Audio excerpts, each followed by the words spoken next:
ரஷ்ய அதிபர் புட்டின் இன்று இந்தியா வருகிறார். பிரதமர் மோடியின் அழைப்பின் பேரில் டெல்லிக்கு வர இருக்கும் புட்டினுக்கு குடியரசுத் தலைவர் மாளிகையில் சிவப்பு கம்பள வரவேற்புடன் விருந்தளிக்கப்படுகிறது. தொடர்ந்து பிரதமர் மோடி ரஷ்ய அதிபர் புட்டின் இடையிலான உயர்மட்ட பேச்சுவார்த்தையில் இருதரப்பு உறவுகளை வலுப்படுத்துவது குறித்தும் பிராந்திய மற்றும் சர்வதேச பிரச்சினைகள் குறித்தும் ஆலோசனை மேற்கொள்ளப்பட உள்ளது. இதில் அதிநவீன S-400 ரக வான் பாதுகாப்பு அமைப்புகளை ரஷ்யாவிடமிருந்து வாங்குவது குறித்து பேசப்படும் என தெரிகிறது.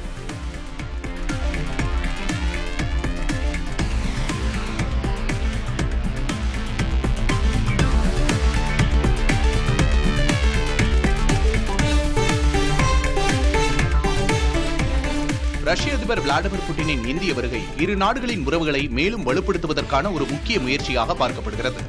புட்டினின் வருகை இரு நாடுகளுக்குமான எரிசக்தி, பாதுகாப்பு மற்றும் வணிக உறவுகளின் அடிப்படைகளை உறுதிப்படுத்தவும், புது வணிக தளங்கள் மற்றும் நுழைவு முறைகளை கொண்டு கட்டமைப்புகளை உருவாக்குவதாக இருக்கும் என்றும் நிபுணர்கள் தெரிவிக்கின்றனர். Su-57 போர் விமானம், S-500 ஏவுகணை பாதுகாப்பு அமைப்பு, புதிய பாதுகாப்பு இணை உற்பத்தி திட்டங்கள் உள்ளிட்டவை தொடர்பாக ரஷ்ய அதிபர் புட்டின், பிரதமர் மோடி இடையே பேச்சுவார்த்தைகளும் நடைபெறவுள்ளன. இந்தியா பாகிஸ்தான் இடையே ட்ரம்ப் அமைதியை ஏற்படுத்தியதாக அமெரிக்க வெளியுறவுத்துறையின் செயலாளர் மார்கோ ரூபியோவும் தற்போது கூறியதை சுட்டிக்காட்டி பிரதமர் நரேந்திர மோடியை காங்கிரஸ் விமர்சித்துள்ளது.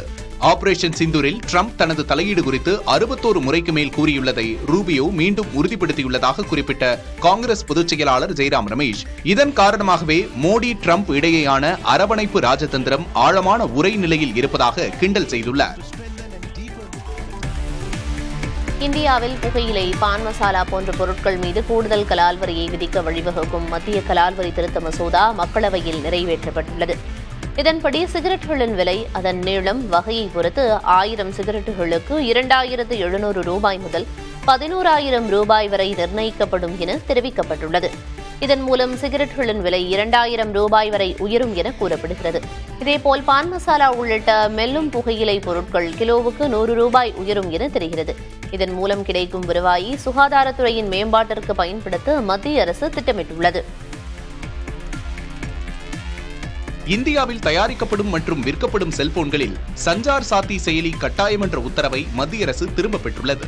விழிப்புணர்வு குறைந்த குடிமக்களும் சஞ்சார் சாத்தி செயலியை பயன்படுத்த வேண்டும் என்பதற்காகவே அதனை நிறுவுவது கட்டாயம் என தெரிவிக்கப்பட்டதாக மத்திய அரசு கூறியுள்ளது.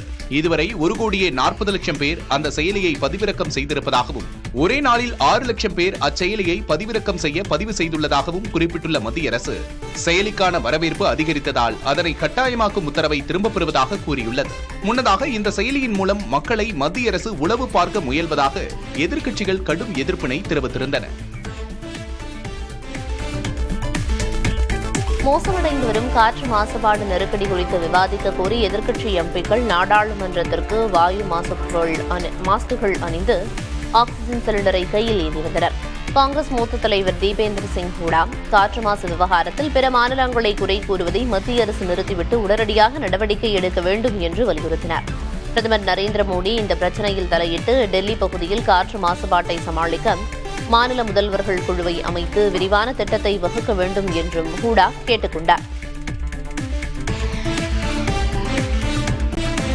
பிரதமர் மோடி டீ விற்பது போன்ற AI வீடியோவை வெளியிட்ட காங்கிரஸ் நிர்வாகிக்கு பாஜக கண்டனம் தெரிவித்துள்ளது.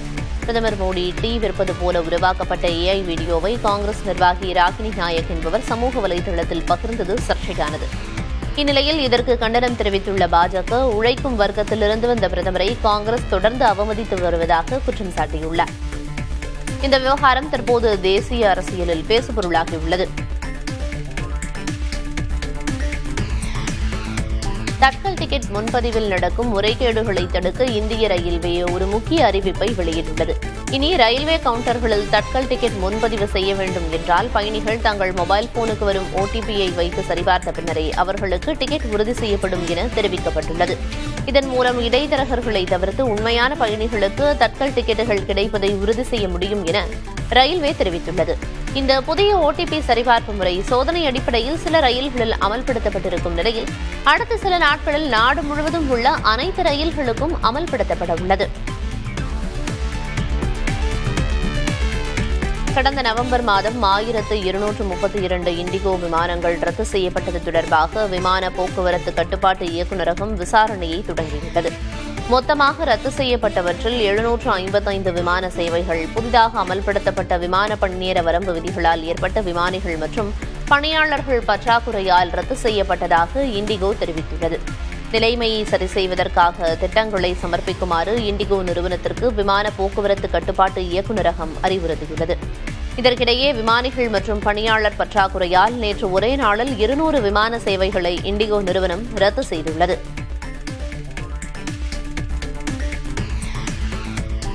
மேற்கு வங்கத்தில் ஆசிரியர் நியமன ஊழல் வழக்கில் 32,000 ஆசிரியர்களின் நியமனங்களை ரத்து செய்த தனி நீதிபதியின் முந்தைய உத்தரவை கொல்கத்தா உயர்நீதிமன்றம் நிராகரித்துள்ளது.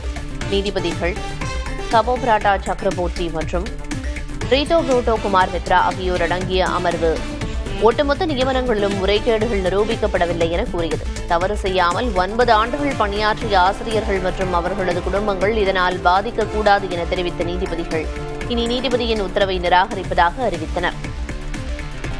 தெலங்கானாவில் நடைபெறும் உலகளாவிய முதலீட்டாளர் மாநாட்டில் பங்கேற்குமாறு பிரதமர் மோடி மற்றும் எதிர்க்கட்சித் தலைவர் ராகுல் காந்திக்கு அம்மாநில முதலமைச்சர் ரேவந்த் ரெட்டி அழைப்பு விடுத்துள்ளார். அதேபோல மத்திய அமைச்சர்கள் ராஜ்நாத் சிங், அஸ்வினி வைஷ்ணவ், காங்கிரஸ் பொதுச் செயலாளர் பிரியங்கா காந்தியையும் மாநாட்டில் பங்கேற்க அவர் அழைப்பு விடுத்துள்ளார். ஹைதராபாத்தில் வரும் 8 மற்றும் 9ஆம் தேதிகளில் தெலங்கானா ரைசிங் 2047 என்ற முதலீட்டாளர் மாநாடு நடைபெறவுள்ளது குறிப்பிடத்தக்கது. சத்தீஸ்கரின் பிஜாப்பூர் மாவட்டத்தில் உள்ள வனப்பகுதியில் நடந்த துப்பாக்கிச் சண்டையில் 12 மாவோயிஸ்டுகள் சுட்டுக் கொல்லப்பட்டனர். பிஜப்பூர், தண்டேவாடா ஆகிய மாவட்டங்களின் எல்லையில் மாவோயிஸ்டுகள் பதுங்கியிருப்பதாக கிடைத்த தகவலின் பேரில் பாதுகாப்பு படையினர் தீவிர தேடுதல் வேட்டையில் ஈடுபட்டனர். அப்போது நடந்த துப்பாக்கிச் சண்டையில் 12 மாவோயிஸ்டுகள் கொல்லப்பட்ட நிலையில் பாதுகாப்பு படை வீரர்கள் 3 பேரும் உயிரிழந்ததாக தெரிவிக்கப்பட்டுள்ளது. மேலும் 2 வீரர்கள் காயங்களுடன் மீட்கப்பட்டு மருத்துவமனையில் அனுமதிக்கப்பட்டுள்ளனர்.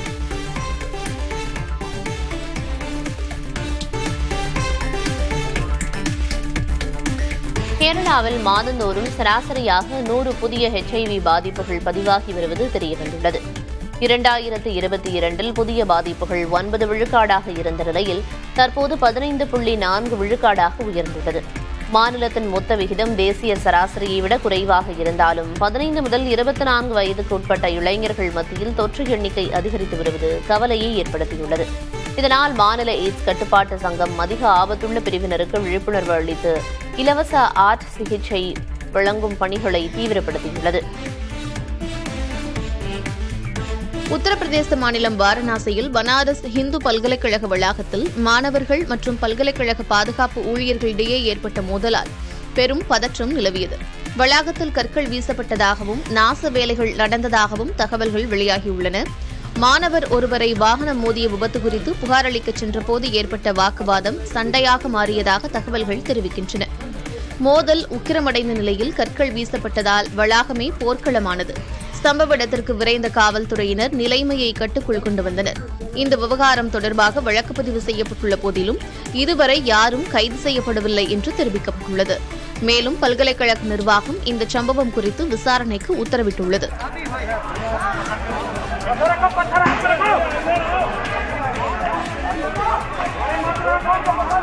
டெல்லி மாநகராட்சி இடைத்தேர்தலில் பாஜக 7 வார்டுகளை கைப்பற்றியுள்ளது. டெல்லி மாநகராட்சியில் மொத்தமுள்ள 12 வார்டுகளில் பாஜக 7 வார்டுகளிலும் ஆம் ஆத்மி கட்சி 3 வார்டுகளிலும் வெற்றி பெற்றுள்ளன. காங்கிரஸ் மற்றும் இடதுசாரி கட்சிகள் தலா 1 வார்டில் வெற்றி பெற்றன. கடந்த 2022ஆம் ஆண்டு நடைபெற்ற டெல்லி மாநகராட்சி தேர்தலை ஒப்பிடுகையில் இந்த இடைத்தேர்தலில் வாக்குப்பதிவு விகிதம் 38.51 விழுக்காடு குறைந்துள்ளது. மோடி அரசு ஆரவல்லி மலைத்தொடர்களுக்கு கிட்டத்தட்ட மரண தண்டனை எழுதிவிட்டதாக காங்கிரஸ் மூத்த தலைவர் சோனியா காந்தி குற்றம் சாட்டியுள்ளார். ஆங்கில நாளிதழில் அவர் எழுதியுள்ள கட்டுரையில் ஆரவல்லி மலைத்தொடரில் 100 மீட்டருக்கும் குறைவான உயரம் கொண்ட மலைகளுக்கு சுரங்கம் அமைப்பதற்கு எதிரான விதிகளிலிருந்து விலக்கு அளிக்கும் சட்ட திருத்தத்தை சுட்டிக்காட்டியுள்ளார். அந்த மலைத்தொடரில் 90 விழுக்காடு மலைகள் 10 மீட்டருக்கு குறைவான உயரம் கொண்டவை எனவும் மத்திய அரசின் நடவடிக்கை மாஃபியாக்களுக்கான வெளிப்படையான அழைப்பு எனவும் சோனியா காந்தி குற்றம் சாட்டியுள்ளார். யாருக்கும் அநீதி இழைக்காத வகையில் ஜம்மு காஷ்மீரின் இடஒதுக்கீடு கொள்கை அமையும் என்று முதலமைச்சர் உமர் அப்துல்லா தெரிவித்துள்ளார். ஜம்மு காஷ்மீரில் இதர பிற்படுத்தப்பட்டோர், SC, ST பிரிவினர் மற்றும் பொருளாதாரத்தில் பின்தங்கியவர்கள் என்று மொத்தம் 60% இடஒதுக்கீடு வழங்கப்படுகிறது. இதோடு முன்னாள் படைவீரர்களுக்கு 6% மற்றும் மாற்றுத்திறனாளிகளுக்கு 4% என்று மொத்தம் 70% இடஒதுக்கீடு அளிக்கப்பட்டுள்ளது. இந்நிலையில் ஜம்மு காஷ்மீர் அமைச்சரவையின் ஆலோசனைக் கூட்டம் முதல்வர் உமர் அப்துல்லா தலைமையில் நடைபெற்றது. இதனைத் தொடர்ந்து செய்தியாளர்களிடம் பேசிய அவர், இடஒதுக்கீடு கொள்கையில் மாற்றம் செய்யப்பட்டு அதற்கான இறுதி ஒப்புதலுக்காக ஆளுநர் மனோஜ் சின்ஹாவுக்கு அனுப்பப்பட்டிருப்பதாக தெரிவித்தார். பொது பிரிவினருக்கான இடஒதுக்கீடு 30%லிருந்து உயர்த்தப்படுமா என்ற கேள்விக்கு எந்த சமூகத்தினருக்கும் பாதிப்பில்லாத வகையில் இடஒதுக்கீடு அமல்படுத்தப்படும் என்றார்.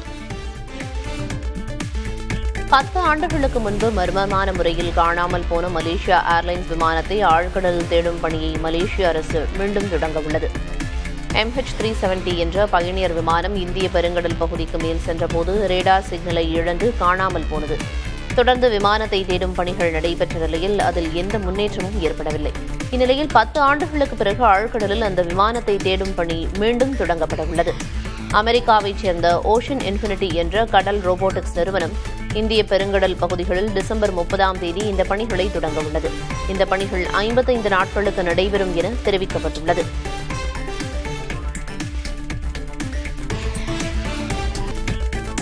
TNPSCயின் குரூப் 4 பணிகளில் கூடுதலாக 645 காலி பணியிடங்கள் அறிவிக்கப்பட்டுள்ளன.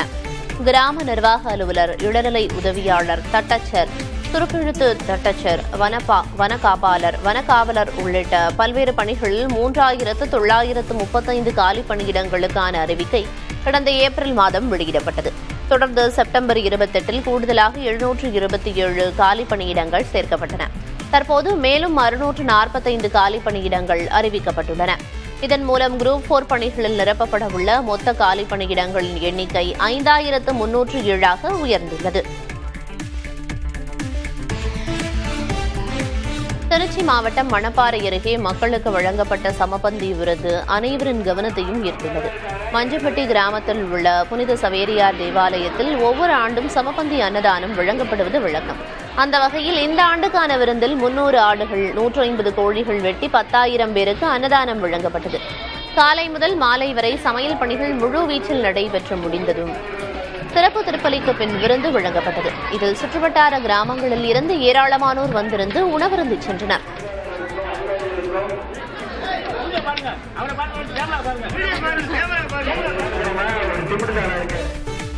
சிவகங்கை மாவட்டம் கீழடி அருகே தூக்கணாங்குருவிகளுக்கு வீடாக மாறிய பனைமரம்.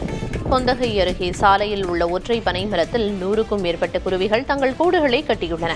தற்போதைய காலகட்டத்தில் இதுபோன்ற பறவைகளை காண்பது அரிதாகி வரும் நிலையில் ஒரே மரத்தில் இத்தனை பறவைகள் இருப்பது காண்போரை மகிழ்ச்சியடைய செய்துள்ளது.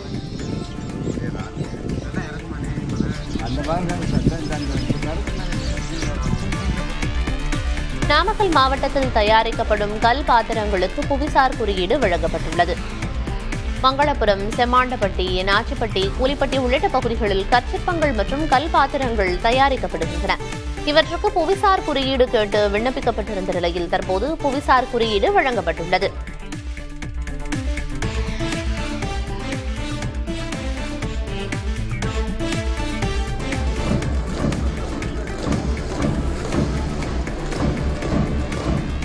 நீலகிரி மாவட்டம் குன்னூர் வெலிங்டன் ராணுவ முகாமில் பயிற்சி பெற்ற அக்னி வீரர்கள் 690 பேர் நாட்டின் எல்லைப் பகுதிகளுக்கு பாதுகாப்பு பணிக்காக அனுப்பி வைக்கப்பட்டனர். வெலிங்டன் ராணுவ முகாமில் 690 அக்னி வீரர்களுக்கு 31 வாரங்கள் ராணுவ பயிற்சி அளிக்கப்பட்டது. இதனைத் தொடர்ந்து நடைபெற்ற பயிற்சி நிறைவு விழாவில் அக்னி வீரர்களின் அணிவகுப்பு மரியாதையை லெப்டினன்ட் ஜெனரல் கிறிஸ் கலியா ஏற்றுக்கொண்டார். பகவத்கீதை, குரான், பைபிள், தேசிய கொடி ஆகியவற்றின் மீது அக்னி வீரர்கள் சத்திய பிரமாணம் எடுத்துக் கொண்டனர். பயிற்சியின் போது சிறப்பாக செயல்பட்ட அக்னி வீரர்களுக்கு பரிசு மற்றும் பதக்கங்கள் வழங்கப்பட்டன.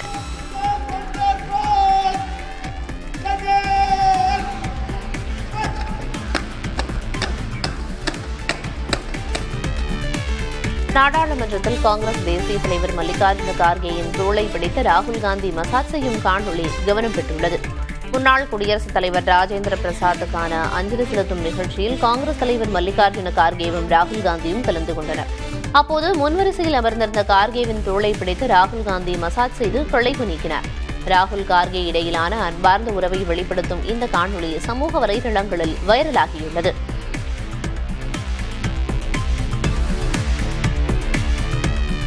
கர்நாடக துணை முதல்வர் டி.கே. சிவகுமாரின் டெல்லி பயணம் அரசியல் காரணங்களுக்காக முக்கியத்துவம் வாய்ந்ததாக பார்க்கப்படும் அதே வேளையில் அவர் கலந்து கொண்ட திருமண விழா குறித்து சுவாரஸ்ய தகவல் ஒன்று வெளியாகியுள்ளது. ஹரியானாவின் முன்னாள் IAS அதிகாரியான சஞ்சீவ்குமாரின் மகனுடைய திருமண விழாவில் சிவகுமார் கலந்து கொண்டார். ஹரியானா மாநில முன்னாள் முதல்வர் ஓம் பிரகாஷ் சௌதாலா மீதான ஆசிரியர் நியமன ஊழல் வழக்கில் 10 ஆண்டுகள் சிறை தண்டனை அனுபவித்தவர் சஞ்சீவ்குமார். 2019 திகார் சிறையில் சிவகுமார் இருந்தபோது இருவருக்கும் இடையே நட்பு ஏற்பட்டதாக கூறப்படுகிறது. இருவரும் தொடர்ந்து நட்புறவில் இருந்து வரும் நிலையில் அவரது இல்ல திருமண விழாவில் சிவகுமார் தற்போது கலந்து கொண்டார். 2 ஆண்டுகால போர் அழிவுக்கு மத்தியில் காசாவில் 54 ஜோடிகளுக்கு திரளாக கூட்டு திருமணம் நடைபெற்றது. சிதிலமடைந்த கட்டடங்களுக்கு மத்தியில் அமைக்கப்பட்ட சிவப்பு கம்பளத்தில் பாரம்பரிய இசை மற்றும் நடனத்துடன் இந்த பிரம்மாண்ட நிகழ்வு நடைபெற்றது. போர் அழிவுக்கு மத்தியிலும் வாழ்வில் மகிழ்ச்சியடைய மீட்டெடுக்கவும் எதிர்காலம் குறித்த நம்பிக்கையை உறுதிப்படுத்தும் நோக்கிலும் இந்த கூட்டு திருமணம் நடத்தப்பட்டதாக தெரிவித்துள்ளனர். ஐக்கிய அரபு எமிரேட்ஸ் மனிதாபிமான அமைப்பு இந்த திருமண நிகழ்வை ஏற்பாடு செய்தது.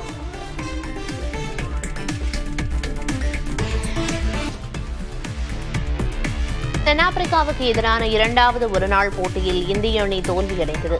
முதலில் இந்திய அணி பேட் செய்த நிலையில் சிறப்பான ஆட்டத்தை வெளிப்படுத்திய விராட் கோலி 102 ரன்களும் கெய்க்வாட் 105 ரன்களும் விளாசினர். இறுதியில் இந்திய அணி 50 ஓவர்கள் முடிவில் 358 ரன்கள் குவித்தது. இதையடுத்து 359 ரன்கள் எடுத்தால் வெற்றி என்ற இலக்குடன் தென்னாப்பிரிக்க அணி களமிறங்கியது.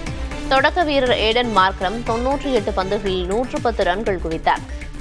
அடுத்தடுத்து களமிறங்கிய பவுஹா, மேத்யூ பிரிட்ஸ்கி, பிரவீஸ் ஆகியோர் பொறுப்பாக விளையாடி அணியின் வெற்றிக்கு வித்திட்டனர். இதனால் 3 போட்டிகள் கொண்ட இத்தொடரில் 1-1 என்ற கணக்கில் இரு அணிகளும் சமனில் உள்ளன. உடலை பொறுத்தவரை 18 வயது என்பது ஒருவர் பெரியவராவதற்கான வரம்பு என்பது நமக்கு தெரியும். ஆனால் மூளையை பொறுத்தவரை ஒருவர் பெரியவராவதற்கான வயது 32 என்று கேம்பிரிட்ஜ் பல்கலைக்கழகம் நடத்திய ஆய்வு ஒன்று தெரிவிக்கிறது. 4000 நபர்களை வைத்து நடத்திய இந்த ஆய்வு மனித மூளை 5 கட்டங்களாக வயதாவதாக தெரிவிக்கிறது. முதல் கட்டம் பிறப்பிலிருந்து 9 வயது வரை ஆகும். இந்த கட்டத்தில் மூளை விரைவாக விரிவடைகிறது. 2ஆம் கட்டம் 9 வயதிலிருந்து 32 வயது வரை ஆகும். இக்கட்டத்தில் மூளை பெரும் மாற்றமடைந்து அதன் செயல்திறன் உச்சத்தில் இருக்கிறது. 3ஆம் கட்டம் 32 வயதிலிருந்து 66 வயது வரை ஆகும். இக்கட்டத்தில் மூளையின் செயல்திறன் குறைய ஆரம்பிக்கிறது. 4ஆம் கட்டம் 66 வயதிலிருந்து 83 வயது வரை ஆகும். இந்த கட்டத்தில் பெரும்பாலும் மூப்பு மறதி நோயும் இரத்த அழுத்தமும் மூளையை பாதிக்கின்றன. 5ஆம் கட்டம் 83 வயதிலிருந்து தொடங்குகிறது. இந்த கட்டத்தில் மூளை வயதாவதன் அறிகுறிகள் மிகவும் கடுமையாக தெரிகின்றன என்று அந்த ஆய்வின் முடிவுகள் தெரிவிக்கின்றன.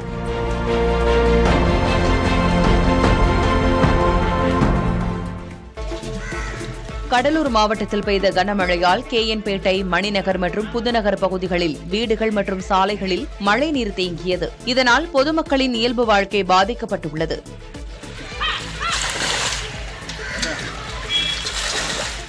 கள்ளக்குறிச்சி மாவட்டத்தில் காலை முதல் பரவலாக மழை பொழிந்தது. இதனால் அரசம்பட்டு கிராமத்தில் வீடுகள் மற்றும் தெருக்களில் மழைநீர் தேங்கியது. தென்காசி மாவட்டம் ராயகிரி பகுதியில் சுமார் 1 மணி நேரத்திற்கு மேலாக ஆலங்கட்டி மழை பொழிந்தது. கடந்த 1 வாரமாக வெப்பம் அதிகரித்து காணப்பட்ட நிலையில் திடீரென ஆலங்கட்டி மழையும் அதைத் தொடர்ந்து 1 மணி நேரத்திற்கு கனமழையும் பொழிந்தது. இதனால் வெப்பம் தணிந்து குளிர்ச்சியான சூழல் காணப்பட்டது.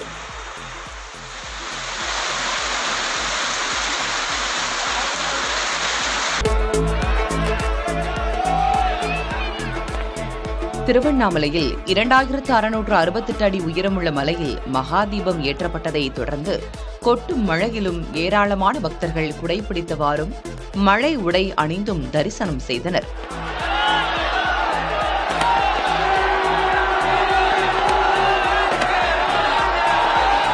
அண்ணாமலையார் கோயில் திருக்கார்த்திகை தீப திருவிழாவின் சிகர நிகழ்ச்சியாக கோயில் பின்புறம் உள்ள 2668 அடி உயரமுள்ள மலையில் உள்ள கொப்பரையில் மகாதீபம் ஏற்றப்பட்டது.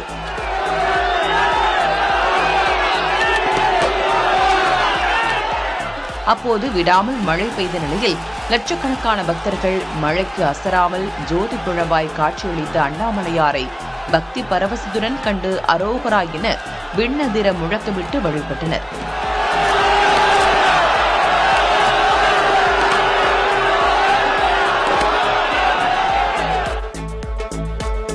கார்த்திகை தீப திருவிழாவையொட்டி திருவண்ணாமலையில் மலையுச்சியில் ஏற்றப்பட்ட மகா தீபத்தை பக்தர்கள் 11 நாட்கள் தரிசிக்கலாம். பஞ்சலோகத்தால் ஆன 5.25 அடி உயரமுள்ள கொப்பரையில் 4500 கிலோ நெய் நிரப்பப்பட்டது. அதில் 1500 மீட்டர் காடா துணியை திரியாக அமைத்து பர்வதராஜ குலத்தினர் சார்பில் மகா தீபம் ஏற்றப்பட்டது. மதுரை திருப்பரங்குன்றத்தில் தீபத்தூணியில் தீபம் ஏற்றும் விவகாரம் தொடர்பாக பாஜக மற்றும் இந்து முன்னணியினருக்கும் காவல்துறையினருக்கும் இடையே தள்ளுமுள்ளி ஏற்பட்டது. திருப்பரங்குன்றம் மலையில் உள்ள தீபத்தூணியில் கார்த்திகை தீபம் ஏற்ற உயர்நீதிமன்ற மதுரை அமர்வு ஆணையிட்டிருந்தது. இந்த நிலையில் திருப்பரங்குன்றம் கோயில் நிர்வாகம் வழக்கம் போல் மலை உச்சி பிள்ளையார் கோயில் அருகே மட்டும் தீபம் ஏற்றியது. இதனையடுத்து இந்து முன்னணியினரும் பாஜகவினரும் நீதிமன்ற ஆணைப்படி தீபத்தூணில் தீபம் ஏற்ற வேண்டும் என கோரி திருப்பரங்குன்றம் கோவிலை நோக்கி ஓடினர். அவர்களை காவல்துறையினர் தடுத்ததால் கடும் தள்ளுமுள்ளி ஏற்பட்டது. திருப்பரங்குன்றம் மலையில் காவல்துறையினருக்கும் இந்து முன்னணியினர் மற்றும் பாஜகவினருக்கும் இடையே கடும் தள்ளுமுள்ளு ஏற்பட்டது. காவல்துறையினர் அமைத்த தடுப்புகளை அவர்கள் தூக்கி எறிந்தனர். இந்த தள்ளுமுள்ளு காரணமாக 2 காவலர்கள் காயமடைந்தனர். இதனையடுத்து மலையேறி செல்ல முயன்றவர்களை காவல்துறையினர் குண்டுக்கட்டாக கைது செய்தனர். தொடர்ந்து அந்த பகுதியில் பதற்றம் நிலவி வரும் நிலையில் அங்கு ஊரடங்கு உத்தரவு பிறப்பிக்கப்பட்டுள்ளது. தென்மண்டல ஐஜி பிரேம் ஆனந்த் சின்ஹா, மதுரை மாநகர காவல் ஆணையர் லோகநாதன் தலைமையில் காவல்துறையினர் அங்கு குவிக்கப்பட்டனர். மாற்றுத்திறனாளிகளுக்கு கருணை தேவையில்லை, அவர்களுக்கு உரிமைதான் தேவை என முதலமைச்சர் மு க ஸ்டாலின் தெரிவித்திருக்கிறார். சென்னை வள்ளுவர் கோட்டத்தில் நடைபெற்ற உலக மாற்றுத்திறனாளிகள் தின விழாவில் உரை நிகழ்த்திய அவர், மாற்றுத்திறனாளிகளுக்கு திமுக அரசு சம உரிமைகளை வழங்கி வருகிறது. அதன்படி உள்ளாட்சி அமைப்புகளில் புதிய பிரதிநிதிகளாக மாற்றுத்திறனாளிகள் நியமிக்கப்பட்டுள்ளதை குறிப்பிட்டு பேசினார். மாற்றுத்திறனாளிக்கு தேவை கருணை அல்ல, அவங்களுடைய உரிமை என்பதை உணர்ந்து இன்றைக்கு இந்த அரசு செயல்பட்டுக் கொண்டிருக்கிறது. தேர்தல் ஆணையத்தை கண்டித்து டெல்லியில் இன்று ராமதாஸ் தரப்பு பாமகவினர் போராட்டம் நடத்துகின்றனர். தேர்தல் ஆணையம் கட்சியை தன்னிடமிருந்து பறித்து அன்புமணிக்கு திருடி கொடுத்துள்ளதாக ராமதாஸ் குற்றம் சாட்டிய நிலையில் டெல்லி ஜந்தர் மந்தர் பகுதியில் காலை 11 மணியளவில் போராட்டம் நடத்த உள்ளனர். இதில் பங்கேற்பதற்காக தமிழ்நாட்டிலிருந்து பாமகவினர் டெல்லி சென்றுள்ளனர். இதனிடையே பாமக தொண்டர்கள், நிர்வாகிகள் 100 விழுக்காடு தங்கள் பக்கம் உள்ளதாக தெரிவித்துள்ள அன்புமணி ஆதரவு வழக்கறிஞர் கே பாலு தேர்தல் ஆணையத்தை கண்டித்து ராமதாஸ் தரப்பு நடத்தும் போராட்டத்தையும் விமர்சித்தார். சாதிவார கணக்கெடுப்பை வலியுறுத்தி நடைபெற இருக்கும் பாமகவின் கண்டன ஆர்ப்பாட்டத்தில் பங்கேற்க அதிமுக பொதுச் செயலர் எடப்பாடி கே பழனிசாமிக்கு அழைப்பு விடுக்கப்பட்டுள்ளது. எழும்பூர் ராஜரத்தினம் திடலில் வரும் 17ஆம் தேதி பாமக சார்பில் கண்டன ஆர்ப்பாட்டம் நடைபெறவுள்ளது. இந்நிலையில் இதில் பங்கேற்க அழைப்பு விடுத்த எடப்பாடி கே பழனிசாமியை சந்தித்து கட்சியின் தலைவர் அன்புமணி எழுதிய கடிதத்தை பாமக தலைவர்கள் வழங்கியுள்ளனர். சட்டமன்ற தேர்தலுக்கு சில மாதங்களே உள்ள நிலையில் போராட்டத்திற்கு அதிமுக பொதுச் செயலரை பாமகவினர் அழைத்துள்ளது முக்கியத்துவம் வாய்ந்ததாக பார்க்கப்படுகிறது. சென்னை பல்கலைக்கழகத்தில் பாடம் நடத்தவே ஆள் இல்லை என்றும் 65 விழுக்காடு ஆசிரியர் பணியிடங்கள் காலியாக இருப்பதாகவும் பாமக தலைவர் அன்புமணி ராமதாஸ் வேதனை தெரிவித்துள்ளார். இது தொடர்பாக அவர் வெளியிட்டுள்ள அறிக்கையில், சென்னை பல்கலைக்கழகத்தில் துறை வாரியாக பார்த்தால் மொத்தம் உள்ள 71 துறைகளில் 16இல் தலா ஒரே ஒரு ஆசிரியரும் 22 துறைகளில் தலா 2 ஆசிரியர்களும் மட்டுமே உள்ளனர். 5 குடியரசுத் தலைவர்களை இந்தியாவுக்கு வழங்கிய சென்னை பல்கலைக்கழகத்தில் இப்போது பாடம் நடத்துவதற்கு கூட ஆளில்லாத நிலையை திமுக அரசு ஏற்படுத்தியிருப்பதாக அவர் கண்டனம் தெரிவித்திருக்கிறார். மேலும் திமுக ஆட்சியில் உயர்கல்வி சீரழிவுக்கு இது சான்று என்றும் அன்புமணி குறிப்பிட்டுள்ளார்.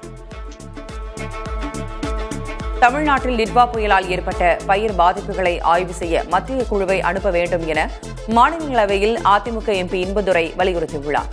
மாநிலங்களவையில் பேசிய அவர், விவசாய நிலங்கள் 10 நாட்களுக்கு மேலாக 2 அடி நீரில் மூழ்கியிருப்பதாக தெரிவித்தார். மழைநீர் வடிகால் பணிகளுக்கு 4000 கோடி செலவிடப்பட்டதாக கூறப்படும் போதிலும் சென்னை 2 அடி நீரில் மூழ்கியிருப்பதாக குற்றஞ்சாட்டினார். திமுக தலைவர் மு க ஸ்டாலினை மரியாதை நிமித்தமாக சந்தித்ததாக காங்கிரஸ் மாநில தலைவர் செல்வ பெருந்தகை தெரிவித்துள்ளார். 2026 தேர்தல் கூட்டணி தொடர்பாக காங்கிரஸ் மேலிட பொறுப்பாளர் கிரிஷ் சோடங்கர் தலைமையிலான ஐவர் குழு திமுக தலைவர் ஸ்டாலினை சந்தித்தனர். அதன் பிறகு திமுக தலைமை அலுவலகமான அண்ணா அறிவாலயம் முன் செய்தியாளர்களை சந்தித்த செல்வ பெருந்தகை கூட்டணி குறித்த சந்தேகங்களுக்கு முற்றுப்புள்ளி வைக்கப்பட்டதாகவும் திமுக தரப்பில் குழு அமைத்தவுடன் தொகுதி பங்கீடு குறித்து பேசப்படும் எனவும் தெரிவித்தார். வரும் தேர்தலில் திமுக கூட்டணியில் இணைந்து செயல்படுவது என முடிவு எடுத்துள்ளதாக மார்க்சிஸ்ட் கம்யூனிஸ்ட் கட்சியின் மாநில செயலர் சண்முகம் தெரிவித்திருக்கிறார். புதுக்கோட்டையில் கட்சியின் மாநில குழு கூட்டத்திற்கு பிறகு செய்தியாளர்களிடம் பேசிய அவர், கடந்த தேர்தலை விட கூடுதல் தொகுதிகளை கேட்டு பெறுவோம் என்றும் தெரிவித்திருக்கிறார். அதிமுக முன்னாள் எம்எல்ஏ சின்னசாமி முதலமைச்சர் ஸ்டாலின் முன்னிலையில் திமுகவில் இணைந்தார். அதிமுக அமைப்பு செயலரும் சிங்காநல்லூர் தொகுதி முன்னாள் எம்எல்ஏவுமான சின்னசாமி சென்னையில் உள்ள அண்ணா அறிவாலயத்திற்கு ஆதரவாளர்களுடன் வருகை தந்தார். அங்கு முதலமைச்சர் ஸ்டாலினை சந்தித்து திமுகவில் தன்னை இணைத்துக் கொண்டார். அப்போது திமுக நிர்வாகிகள் RS பாரதி, செந்தில் பாலாஜி, TKS இளங்கோவன் உள்ளிட்டோர் உடனிருந்தனர். மழையால் மக்களின் இயல்பு வாழ்க்கை பெரிதும் பாதிக்கப்பட்டதற்கு வடிகால் வசதிகள் முறையாகவும் முழுமையாகவும் செய்து முடிக்கப்படாததே காரணம் என தாவேக தலைவர் விஜய் குற்றம் சாட்டினார். இதுகுறித்து தனது எக்ஸ் பக்கத்தில் பதிவிட்டுள்ள அவர், மழைநீர் வடிகால் வசதியை ஏற்படுத்துவதற்காக நிதி ஒதுக்கீடு செய்தும் 4.5 ஆண்டுகால ஆட்சியில் பணிகள் முடிக்கப்படவில்லை. மக்கள் மீது சிறிதேனும் அக்கறை இருந்திருந்தால் கொஞ்சமாக பெய்த மழைக்கு இவ்வளவு தண்ணீர் தேங்கி இருக்காது என குறிப்பிட்டுள்ளார். மேலும் மீதமுள்ள பருவமழை காலத்திலாவது மழைநீர் வெளியேறும் வகையில் நடவடிக்கை மேற்கொள்ள வேண்டும் என தமிழக அரசை அவர் வலியுறுத்தியுள்ளார். கரூர் துயரம் நிகழ்ந்த வேலுச்சாமிபுரத்தில் ஓய்வு பெற்ற உச்சநீதிமன்ற நீதிபதி அஜய் ரஸ்தோகி தலைமையிலான குழுவினர் ஆய்வு மேற்கொண்டனர். அவர்களிடம் சிபிஐ எஸ்பி பிரவீன்குமார் கூட்ட நெரிசல் குறித்து விளக்கம் அளித்தார். அப்போது அஜய் ரஸ்தோகி பிரவீன்குமாரிடம் பல்வேறு கேள்விகளை எழுப்பினார். தொடர்ந்து தாவேக பரப்புரைக்கு அனுமதி கேட்டிருந்த கரூர் பேருந்து நிலைய ரவுண்டானா, உழவர் சந்தை உள்ளிட்ட இடங்களையும் அஜய் ரஸ்தோகி தலைமையிலான குழு ஆய்வு செய்தது. கரூர் துயரம் தொடர்பான சிபிஐ விசாரணையை கண்காணிக்க உச்சநீதிமன்றம் இக்குழுவை அமைத்திருந்தது. பள்ளிக்கரணை சதுப்பு நிலத்தை செயற்கைக்கோள் உதவியோடு துல்லியமாக அளவிடும் பணிகள் 99 விழுக்காடு நிறைவடைந்து விட்டதாக தமிழக அரசு சென்னை உயர்நீதிமன்றத்தில் தெரிவித்துள்ளது. இது சம்பந்தமாக அறிக்கை தாக்கல் செய்ய அவகாசம் வழங்க வேண்டும் என்றும் கோரிக்கை விடுத்தது. பள்ளிக்கரணை சதுப்பு நிலத்தில் குடியிருப்பு வளாகம் கட்ட வழங்கப்பட்ட அனுமதியை ரத்து செய்ய கோரும் வழக்கில் தமிழக அரசு இக்கோரிக்கையை முன்வைத்தது. இதனையடுத்து வழக்கின் விசாரணையை வரும் 11ஆம் தேதிக்கு நீதிபதிகள் ஒத்திவைத்தனர். அதுவரை பள்ளிக்கரணையில் சதுப்பு நிலம் என கூறப்படும் பகுதியில் கட்டுமான பணிகளை மேற்கொள்வதற்கான தடையை நீட்டித்தனர். நெல்லை கவின் படுகொலை வழக்கில் முக்கிய குற்றவாளியான சுர்ஜித்தின் தந்தையான உதவி ஆய்வாளர் சரவணன் தாக்கல் செய்த ஜாமீன் மனுவை உயர்நீதிமன்ற மதுரை அமர்வு தள்ளுபடி செய்து உத்தரவிட்டது. இந்த உத்தரவின் பேரில் ராஜபாளையத்தில் பணியில் இருந்ததாகவும் தனக்கு இதில் தொடர்பில்லை என்றும் சரவணன் தரப்பில் முன்வைக்கப்பட்ட வாதத்தை நீதிபதி முரளி சங்கர் ஏற்க மறுத்துவிட்டார். இதனையடுத்து ஜூலை 30ஆம் தேதி முதல் சிறையில் இருக்கும் காவல் அதிகாரி சரவணனுக்கு ஜாமீன் வழங்க மறுத்து நீதிமன்றம் உத்தரவிட்டது.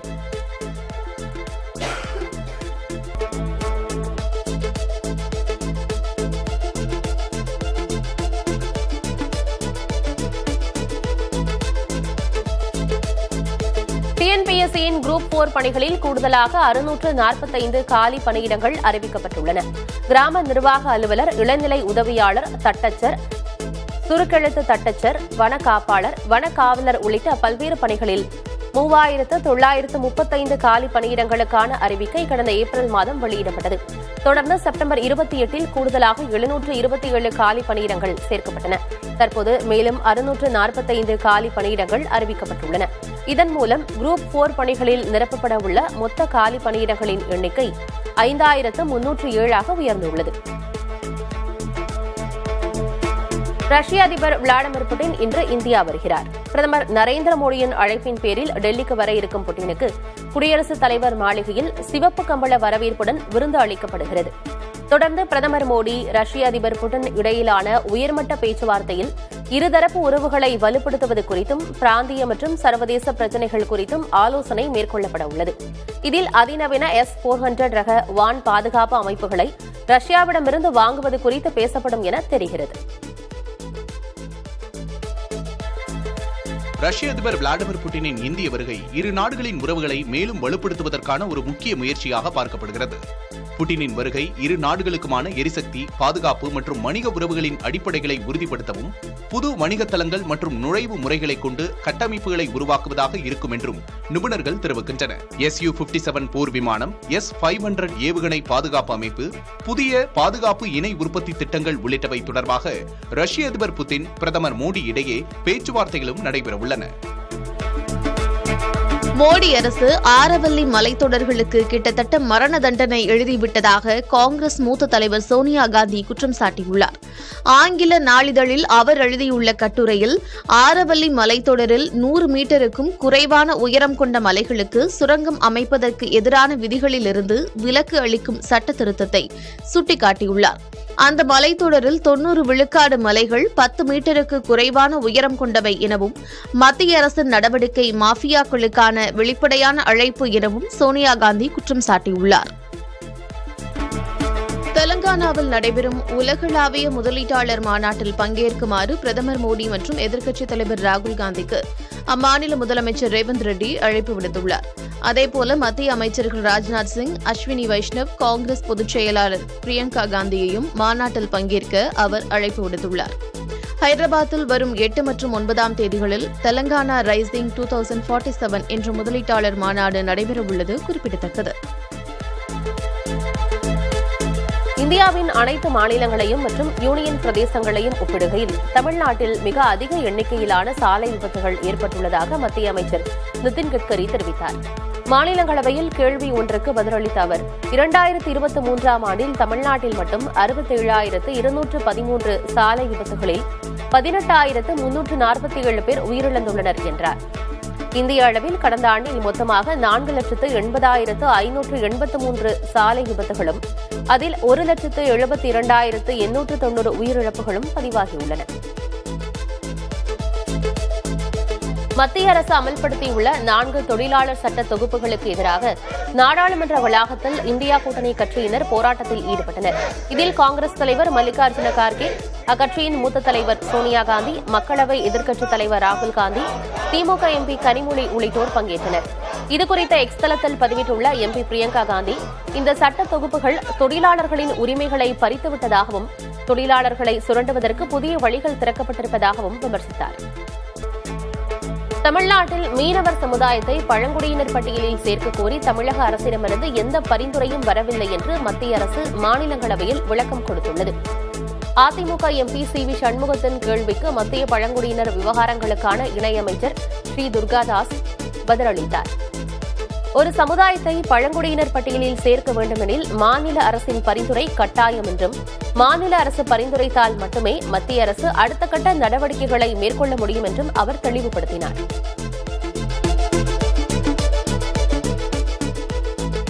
கடந்த நவம்பர் மாதம் 1232 இண்டிகோ விமானங்கள் ரத்து செய்யப்பட்டது தொடர்பாக விமான போக்குவரத்து கட்டுப்பாட்டு இயக்குநரகம் விசாரணையை தொடங்கியுள்ளது. மொத்தமாக ரத்து செய்யப்பட்டவற்றில் 755 விமான சேவைகள், புதிதாக அமல்படுத்தப்பட்ட விமான பணிநேர வரம்பு விதிகளால் ஏற்பட்ட விமானிகள் மற்றும் பணியாளர் பற்றாக்குறையால் ரத்து செய்யப்பட்டதாக இண்டிகோ தெரிவித்துள்ளது. நிலைமையை சரி செய்வதற்கான திட்டங்களை சமர்ப்பிக்குமாறு இண்டிகோ நிறுவனத்திற்கு விமான போக்குவரத்து கட்டுப்பாட்டு இயக்குநரகம் அறிவுறுத்தியுள்ளது. இதற்கிடையே விமானிகள் மற்றும் பணியாளர் பற்றாக்குறையால் நேற்று ஒரே நாளில் 200 விமான சேவைகளை இண்டிகோ நிறுவனம் ரத்து செய்துள்ளது. சத்தீஸ்கரின் பிஜாப்பூர் மாவட்டத்தில் உள்ள வனப்பகுதியில் நடந்த துப்பாக்கிச் சண்டையில் 12 மாவோயிஸ்டுகள் சுட்டுக் கொல்லப்பட்டனர். பிஜாப்பூர், தண்டேவாடா மாவட்டங்களின் எல்லையில் மாவோயிஸ்டுகள் பதுங்கியிருப்பதாக கிடைத்த தகவலின் பேரில் பாதுகாப்பு படையினர் தீவிர தேடுதல் வேட்டையில் ஈடுபட்டனர். அப்போது நடந்த துப்பாக்கிச் சண்டையில் 12 மாவோயிஸ்டுகள் கொல்லப்பட்ட நிலையில் பாதுகாப்பு படை வீரர்கள் 3 பேரும் உயிரிழந்ததாக தெரிவிக்கப்பட்டுள்ளது. மேலும் 2 வீரர்கள் காயங்களுடன் மீட்கப்பட்டு மருத்துவமனையில் அனுமதிக்கப்பட்டுள்ளனர். அமெரிக்க டாலருக்கு நிகரான இந்திய ரூபாயின் மதிப்பு வரலாறு காணாத அளவில் சரிந்து முதன்முறையாக 90 ரூபாயை தாண்டியது. அந்நிய முதலீடுகளின் வெளியேற்றம், உலக முதலீட்டாளர்கள் இந்திய சந்தைகளிலிருந்து தொடர்ந்து பணத்தை திரும்பப் பெறுவது ஆகியவை இதற்கான காரணங்களாக பார்க்கப்படுகின்றன. அதேபோல் அமெரிக்கா இந்தியா வர்த்தக ஒப்பந்தம், வரி தொடர்பான பேச்சுவார்த்தைகளில் நிலவும் நிச்சயமற்ற தன்மையும் இதன் காரணிகளாக சொல்லப்படுகிறது. இந்த நிலைத்தன்மையின்மையை கட்டுப்படுத்த இந்திய ரிசர்வ் வங்கி சந்தையில் தலையிட்டு நிலைப்படுத்த முயற்சிகள் எடுத்து வருவதாக தகவல்கள் தெரிவிக்கின்றன. இலங்கையில் டிட்பா புயல் வெள்ளத்தால் 470க்கும் மேற்பட்டோர் உயிரிழந்துள்ளனர். கடந்த 10 ஆண்டுகளில் இலங்கையில் ஏற்பட்ட மிக மோசமான வெள்ளம் மற்றும் நிலச்சரிவாக இது உள்ளது. பல நூறு கடைகள், அலுவலகங்கள் வெள்ளத்தில் சேதமடைந்தன. 2 மாடிகள் மூழ்கும் அளவுக்கு சில இடங்களில் வெள்ளம் ஏற்பட்டதாக பாதிக்கப்பட்டவர்கள் கண்ணீருடன் கூறுகின்றனர். 200க்கும் மேற்பட்டோர் காணாமல் போயுள்ளனர். 14 லட்சத்திற்கும் மேற்பட்டோர் பாதிக்கப்பட்டுள்ளனர். ஏற்கனவே வறுமையில் இருக்கும் தாங்கள் மீண்டும் முதலிலிருந்து தொடங்க வேண்டிய நிலை உள்ளதாக பாதிக்கப்பட்டவர்கள் வேதனை தெரிவித்தனர். இலங்கையின் மவத்துறை பிரதேசத்தில் டிட்பா புயலுக்கு பிறகு 4 நாட்கள் கழித்து பலர் தங்களது வீடுகளுக்கு திரும்பியுள்ளனர். டிட்பா புயல் மிக மோசமான நிலச்சரிவை ஏற்படுத்தியது. இதனால் வீடுகள் முழுமையாக அழிந்தன. உடைந்த ஜன்னல் துண்டுகள், சுவர்களில் சேதம், மண் கலந்த கழிவுகள் என வீடுகள் கடுமையாக பாதிக்கப்பட்டுள்ளன. வீடு திரும்பியவர்கள் உறவுகளை தேடும் நிலை ஏற்பட்டுள்ளது. டிட்பா புயலால் இலங்கையில் ஏற்பட்ட மழை, வெள்ளம் மற்றும் நிலச்சரிவுகளால் 474 பேர் உயிரிழந்திருக்கும் நிலையில் 356 பேர் காணாமல் போயுள்ளனர். 12 லட்சம் மக்கள் பாதிக்கப்பட்டுள்ளதாக அரசு தகவல்கள் கூறுகின்றன. டிட்வா புயலை தொடர்ந்து இலங்கையில் உணவு பாதுகாப்பு நிலைமை மோசமடைந்து வருவதாக ஐநா சபை எச்சரித்துள்ளது. 15 லட்சத்திற்கும் அதிகமான மக்கள் உணவு பாதுகாப்பின்மை ஆபத்துள்ள மாவட்டங்களில் வாழ்வதாக ஐநா ஆதரவிலான கூட்டு விரைவு தேவை மதிப்பீடு தெரிவிக்கிறது. புயலால் பயிர்கள், விவசாய நிலங்கள் ஆகியவை அழிந்துள்ளன. மீன்பிடி தொழிலும் கால்நடை வளர்ப்பும் மோசமாக பாதிக்கப்பட்டுள்ளன என்று அந்த மதிப்பீடு கூறுகிறது. சுமார் 5,64,000 ஹெக்டேர் நெற்பயிர்கள் வெள்ளத்தில் அழிந்துள்ளன என்றும், காய்கறி விலை 30% முதல் 200% வரை உயர்ந்துள்ளது என்றும் அந்த மதிப்பீடு தெரிவிக்கிறது. இந்நிலையில் இலங்கைக்கு உணவுப் பொருட்களையும் நிதி உதவியையும் வழங்குமாறு ஐநா கோரிக்கை விடுத்துள்ளது. இந்தோனேஷியாவின் சுமத்ரா தீவில் வெள்ளம் மற்றும் நிலச்சரிவால் உயிரிழந்தோர் எண்ணிக்கை 708 உயர்ந்துள்ளது. பாதிக்கப்பட்ட பகுதிகளில் சாலை, பாலம் போன்ற அடிப்படை வசதிகள் சேதமடைந்த நிலையில் அவற்றை மறுசீரமைத்து உதவிப் பொருட்களை அனுப்ப அவசர நடவடிக்கைகள் மேற்கொள்ளப்பட்டுள்ளன. தென்கிழக்காசியாவின் இந்தோனேஷியா, மலேசியா, தாய்லாந்து ஆகிய 3 நாடுகளும் கடுமையாக பாதிக்கப்பட்டுள்ளன. பிலிப்பைன்ஸ் மற்றும் வியட்நாமை தொடர்ந்து தாக்கிய பல புயல்களின் பின்னணியில் ஏற்பட்ட நீடித்த வெள்ள பேரழிவுகள் இந்த மனித இழப்பை மேலும் அதிகரித்துள்ளன. பாடகி சின்மயி மற்றும் இயக்குனர் மோகன்ஜி இடையேயான பாடல் விவகாரம் மீண்டும் பேசு பொருளாகியுள்ளது. மோகன்ஜியின் இயக்கத்தில் உருவாகியுள்ள திரௌபதி 2ஆம் பாகத்தில் எம்கோனே எனும் பாடலை பாடியதற்காக பாடகி சின்மயி சமீபத்தில் மன்னிப்பு கோரியிருந்தார். இந்நிலையில் இது தொடர்பாக வீடியோ ஒன்றை வெளியிட்டுள்ளார் இயக்குனர் மோகன்ஜி. அதில் தன் படத்தில் பாடியதற்காக மன்னிப்பு கேட்டது ஏன் என பாடகி சின்மயி விளக்கமளிக்க வேண்டும் என்றும், இல்லாவிடில் அந்த பதிவை நீக்க வேண்டும் என்றும் இயக்குனர் மோகன்ஜி தெரிவித்துள்ளார். லோகேஷ் கனகராஜின் இரும்பு கை மாயாவி படத்தில் அல்லு அர்ஜுனை நடிக்க வைப்பதற்கான பேச்சுவார்த்தை நடைபெற்று வருவதாக தகவல் வெளியாகியுள்ளது. லோகேஷ் கனகராஜின் கனவு படமான இரும்பு கை மாயாவி படத்தில் முதலில் சூர்யா நடிப்பதாக இருந்தது. அதன் பிறகு அந்த கதையில் பாலிவுட் நட்சத்திரம் அமீர் கான் நடிப்பதாக கூறப்பட்ட நிலையில் அதுவும் நடக்கவில்லை. இப்போது இரும்பு கை மாயாவி கதையை லோகேஷ் கனகராஜ் அல்லு அர்ஜுனுக்கு கூறியுள்ளார். அல்லுவுக்கு கதை பிடித்திருப்பதாகவும் பேச்சுவார்த்தை சுமூகமாக முடிந்தால் இந்த படத்தை மைத்ரி மூவி மேக்கர்ஸ் நிறுவனம் தயாரிக்கும் என்றும் தெரிகிறது. அல்லு அர்ஜுன் அட்லியின் படத்தில் நடித்து வருகிறார். அதன் பிறகு லோகேஷின் படம் தொடங்கப்படலாம் என்று கூறப்படுகிறது. தென்னாப்பிரிக்காவுக்கு எதிரான 2வது ஒருநாள் போட்டியில் இந்திய அணி தோல்வியடைந்தது. முதலில் பேட் செய்த இந்திய அணி சிறப்பான ஆட்டத்தை வெளிப்படுத்திய நிலையில் விராட் கோலி 102 ரன்களும், கெய்க்வாட் 105 ரன்களும் விளாசினர். இறுதியில் இந்திய அணி 50 ஓவர்கள் முடிவில் 358 ரன்கள் குவித்தது. இதையடுத்து 359 ரன்கள் எடுத்தால் வெற்றி என்ற இலக்குடன் தென்னாப்பிரிக்க அணி களமிறங்கியது. தொடக்க வீரர் ஏடன் மார்க்ரம் 98 பந்துகளில் 110 ரன்கள் குவித்தார். அடுத்தடுத்து களமிறங்கிய பவுமா, மேத்யூ பிரிட்ஸ்கி, பிரவீஸ் ஆகியோர் பொறுப்பாக விளையாடி அணியின் வெற்றிக்கு வித்திட்டனர். ஒருநாள் கிரிக்கெட் தொடரில் தொடர்ந்து 20வது முறையாக டாஸில் இந்திய அணி தோல்வியடைந்திருப்பது பேசு பொருளாகியுள்ளது. தென்னாப்பிரிக்க அணிக்கு எதிரான 2வது ஒருநாள் போட்டியில் இந்திய அணி டாஸில் வெற்றி பெறவில்லை. இதனால் டாஸ் வென்ற தென்னாப்பிரிக்க அணி கேப்டன் டெம்பா பவுமா பந்து வீச்சை தேர்வு செய்தார். இந்த போட்டியில் டாஸில் தோற்றதன் மூலம் இந்திய அணி ஒருநாள் போட்டிகளில் தொடர்ச்சியாக 20வது முறையாக டாஸில் தோல்வியடைந்துள்ளது. இந்திய அணி கடைசியாக 2023ஆம் ஆண்டு நவம்பர் 15ஆம் தேதி நடைபெற்ற நியூசிலாந்திற்கு எதிரான ஒருநாள் போட்டியில் டாஸ் வென்றிருந்தது குறிப்பிடத்தக்கது. டெல்லி மாநகராட்சி இடைத்தேர்தலில் பாஜக 7 வார்டுகளை கைப்பற்றியுள்ளது.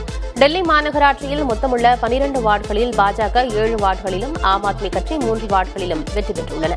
காங்கிரஸ் மற்றும் இடதுசாரி கட்சிகள் தலா 1 வார்டில் வெற்றி பெற்றன. கடந்த 2022ஆம் ஆண்டு நடைபெற்ற டெல்லி மாநகராட்சி தேர்தலை ஒப்பிடுகையில் இந்த இடைத்தேர்தலில் வாக்குப்பதிவு விகிதம் 38.51% குறைந்துள்ளது.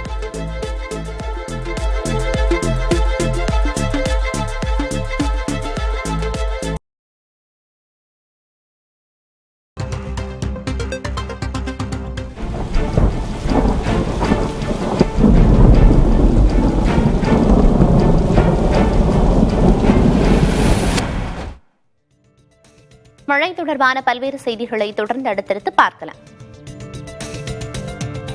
மழை எச்சரிக்கையொட்டி சென்னை மற்றும் திருவள்ளூர் மாவட்டங்களில் பள்ளிகளுக்கு மட்டும் இன்று விடுமுறை அறிவிக்கப்பட்டுள்ளது. தமிழகத்தில் இன்று 6 மாவட்டங்களில் கனமழை பெய்யக்கூடும் என வானிலை ஆய்வு மையம் தெரிவித்துள்ளது. அதன்படி கிருஷ்ணகிரி, தருமபுரி மாவட்டங்களிலும், ராமநாதபுரம், தூத்துக்குடி, நெல்லை மற்றும் கன்னியாகுமரி மாவட்டங்களிலும் கனமழை பெய்ய வாய்ப்புள்ளதாக தெரிவிக்கப்பட்டுள்ளது.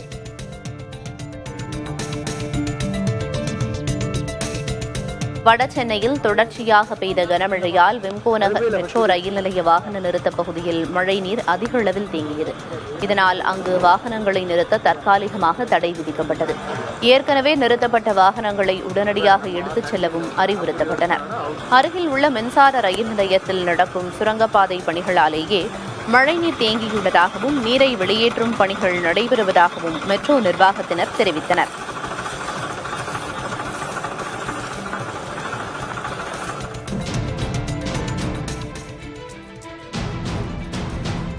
சென்னை மற்றும் செங்கல்பட்டில் குடியிருப்புகளை வெள்ளம் சூழ்ந்துள்ளதால் பொதுமக்கள் கடும் அவதிக்குள்ளாகி வருகின்றனர். மாத்தூர் சுப்பிரமணியபுரம் பகுதியில் கொசஸ்தலை ஆற்றின் கரை உடைந்து குடியிருப்புகளை வெள்ளம் சூழ்ந்துள்ளது. வீடுகளுக்குள்ளும் தண்ணீர் புகுந்துள்ளதால் பொதுமக்கள் இன்னலுக்கு ஆளாகி வருகின்றனர். பாதிக்கப்பட்டவர்களை அரசு பள்ளியில் தங்க வைப்பதற்கு ஏற்பாடுகள் நடைபெறுவதாக மாநகராட்சி அதிகாரிகள் தெரிவித்துள்ளனர். இதனிடையே ரெட்டேரியிலிருந்து வெளியேறும் உபரி நீர் மாதவரம் செங்குன்றம் சாலையை மூழ்கடித்துள்ளது. இதனால் அந்த பகுதியில் செல்லும் வாகனங்கள் சில பழுதடைந்துள்ளன. அதேபோல செங்கல்பட்டு மாவட்டம் ஊரப்பாக்கம் அருகே உள்ள ஜெகதீசன் நகர், செல்வராஜ் நகர், மூகாம்பிகை நகர் உள்ளிட்ட பகுதிகளில் வீடுகளை மழைநீர் சூழ்ந்துள்ளது. இதனால் பால் வாங்க கூட செல்ல இயலாமல் பொதுமக்கள் அவதியடைந்து வருகின்றனர்.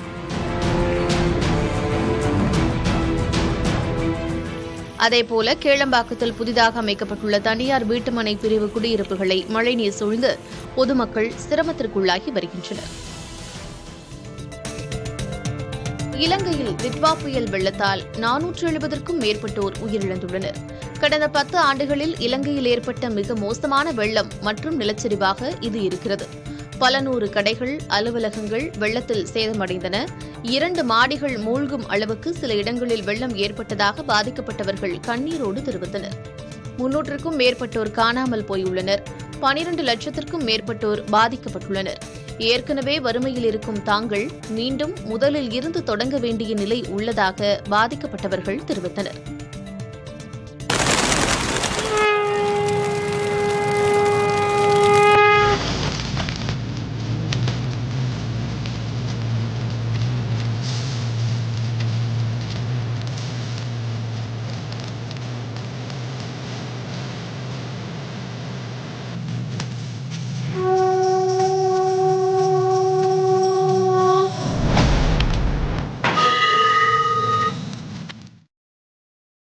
திருவண்ணாமலை கார்த்திகை தீபம் தொடர்பான செய்திகளை தொடர்ந்து அடுத்தடுத்து பார்க்கலாம்.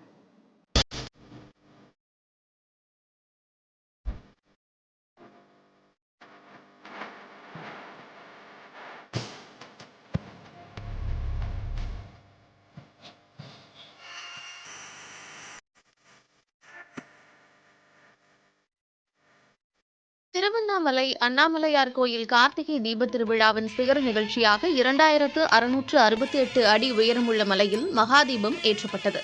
பஞ்சபூத தலங்களில் அக்னி தலமாக விளங்கும் அண்ணாமலையார் கோயிலில் திருக்கார்த்திகை தீப திருவிழா கடந்த நவம்பர் மாதம் 24ஆம் தேதி கொடியேற்றத்துடன் தொடங்கியது.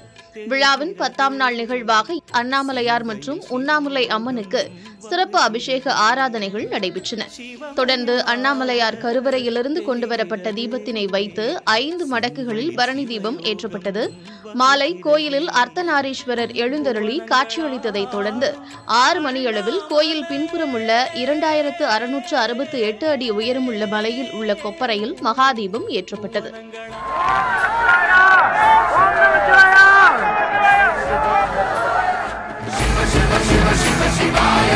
என்னப்பனல்லவா என் தாயுமல்லவா, என்னப்பனல்லவா என் தாயுமல்லவா, பொன்னப்பனல்லவா பொன்னம்பலத்தவா, பொன்னப்பனல்லவா பொன்னம்பலத்தவா. திருவண்ணாமலையில் 2668 அடி உயரமுள்ள மலையில் மகாதீபம் ஏற்றப்பட்டதை கொட்டும் மழையிலும் ஏராளமான பக்தர்கள் குடைபிடித்தவாறும் மழை உடை அணிந்தும் தரிசனம் செய்தனர்.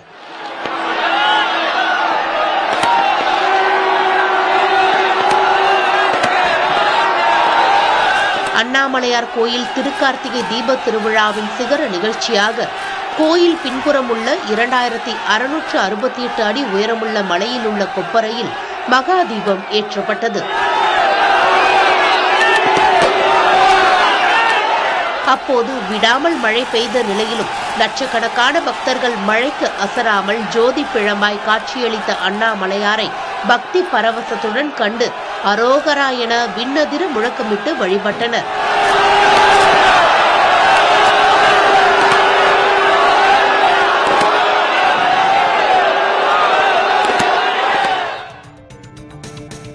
மதுரை திருப்பரங்குன்றத்தில் தீபத்தூணில் தீபம் ஏற்றும் விவகாரம் தொடர்பாக பாஜக இந்து முன்னணியினருக்கும் காவல்துறையினருக்கும் இடையே தள்ளுமுள்ளு ஏற்பட்டது. திருப்பரங்குன்றம் மலையில் உள்ள தீபத்தூணில் கார்த்திகை தீபம் ஏற்ற உயர்நீதிமன்ற மதுரை அமர்வு ஆணையிட்டிருந்தது. இந்த நிலையில் திருப்பரங்குன்றம் கோயில் நிர்வாகம் வழக்கம் போல் மலை உச்சிப்பிள்ளையார் கோயில் அருகே மட்டும் தீபம் ஏற்றியது. இதனையடுத்து இந்து முன்னணியினரும் பாஜகவினரும் நீதிமன்ற ஆணைப்படி தீபத்தூணில் தீபம் ஏற்ற வேண்டும் என கூறி திருப்பரங்குன்றம் கோவிலை நோக்கி ஓடினர். அவர்களை காவல்துறையினர் தடுத்ததால் கடும் தள்ளுமுள்ளு ஏற்பட்டது.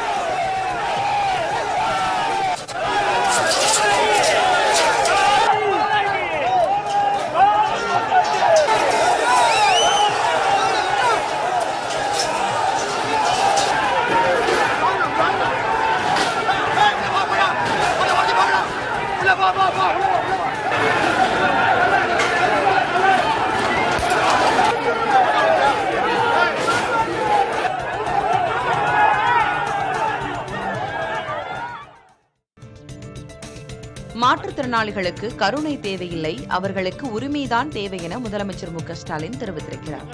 சென்னை வள்ளுவர் கோட்டத்தில் நடைபெற்ற உலக மாற்றுத்திறனாளிகள் தின விழாவில் உரை நிகழ்த்திய அவர், மாற்றுத்திறனாளிகளுக்கு திமுக அரசு சம உரிமைகளை வழங்கி வருகிறது. அதன்படி உள்ளாட்சி அமைப்புகளில் புதிய பிரதிநிதிகளாக மாற்றுத்திறனாளிகள் நியமிக்கப்பட்டுள்ளதை மாற்றுத்திறனாளிக்கு தேவை கருணை அல்ல, அவங்களுடைய உரிமை என்பதை உணர்ந்து இன்றைக்கு இந்த அரசு செயல்பட்டுக் கொண்டிருக்கிறது. சென்னை முதல் கடலூர் வரையிலான புதிய ரயில் பாதை திட்டம் புதுச்சேரி அரசின் நிதியுதவி மறுப்பால் தற்போது நிலுவையில் உள்ளதாக மத்திய ரயில்வே அமைச்சர் அஸ்வினி வைஷ்ணவ் தெரிவித்துள்ளார். மக்களவையில் கடலூர் எம்பி விஷ்ணு பிரசாத் எழுப்பிய கேள்விக்கு பதிலளித்த அவர், சென்னையிலிருந்து மாமல்லபுரம், மரக்காணம், புதுச்சேரி வழியாக கடலூர் வரையிலான புதிய ரயில் பாதை திட்டம் 2008-9 ஆண்டு வரவு செலவு திட்டத்தில் சேர்க்கப்பட்டதாக கூறினார். விழுப்புரம் புதுச்சேரி பாதையில் சீரமைப்பு உள்ளிட்ட பணிகளை புதுச்சேரி அரசு கோரியதாகவும் இதுபோன்ற கூடுதல் செலவுகளை புதுச்சேரி அரசு ஏற்க வேண்டும் என ரயில்வே துறை வலியுறுத்திய போது அதனை ஏற்க மறுத்துவிட்டதாகவும் அஸ்வினி வைஷ்ணவ் தெரிவித்தார். தமிழ்நாட்டில் புதிய ரயில் பாதை திட்டங்கள் நிலம் கையகப்படுத்துவதில் ஏற்படும் தாமதத்தால் தடைபட்டிருப்பதாக மத்திய ரயில்வே துறை அமைச்சர் அஸ்வினி வைஷ்ணவ் தெரிவித்துள்ளார். தமிழ்நாட்டில் ரயில்வே திட்டங்களுக்கு தேவையான மொத்த நிலம் 4326 ஹெக்டேர் என்றும் இதில் இதுவரை 1052 ஹெக்டேர், அதாவது 24 விழுக்காடு நிலம் மட்டுமே கையகப்படுத்தப்பட்டுள்ளதாக அவர் கூறியுள்ளார். ராமேஸ்வரம் தனுஷ்கோடி புதிய ரயில் பாதை திட்டத்திற்கு 734 கோடி ரூபாய் ஒதுக்கப்பட்டும் தமிழ்நாடு அரசு நிலம் கையகப்படுத்தாததால் பணிகள் தொடங்கப்படவில்லை என்றும் திண்டிவனம் திருவண்ணாமலை புதிய பாதை திட்டத்திற்கு 243 ஹெக்டேர் நிலம் இன்னும் கையகப்படுத்தப்படவில்லை எனவும் அவர் விளக்கமளித்துள்ளார். இதேபோன்று அத்திப்பட்டு புத்தூர் புதிய ரயில் பாதை திட்டம், மொரப்பூர் தருமபுரி திட்டத்திற்கு நிலம் முழுமையாக கையகப்படுத்தப்படவில்லை என தெரிவித்துள்ள அஸ்வினி வைஷ்ணவ், திட்டங்களின் வெற்றி என்பது தமிழ்நாடு அரசின் ஆதரவை பொறுத்தே உள்ளது என்றும் நாடாளுமன்றத்தில் பதிலளித்துள்ளார்.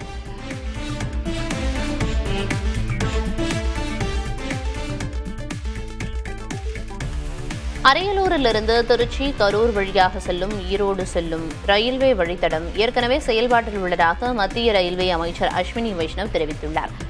பெரம்பலூர், துறையூர், தாத்தையங்கார்பேட்டை, திருச்செங்கோடு வழியாக ஈரோட்டை இணைக்கும் வகையில் அரியலூர் ஈரோடு இடையே 108 கிலோமீட்டர் தொலைவிற்கு புதிய அகல ரயில் பாதை அமைப்பது தொடர்பான திட்டத்தின் தற்போதைய நிலை குறித்து தமிழக எம்பி மாதேஸ்வரன் நாடாளுமன்றத்தில் கேள்வி எழுப்பினார்.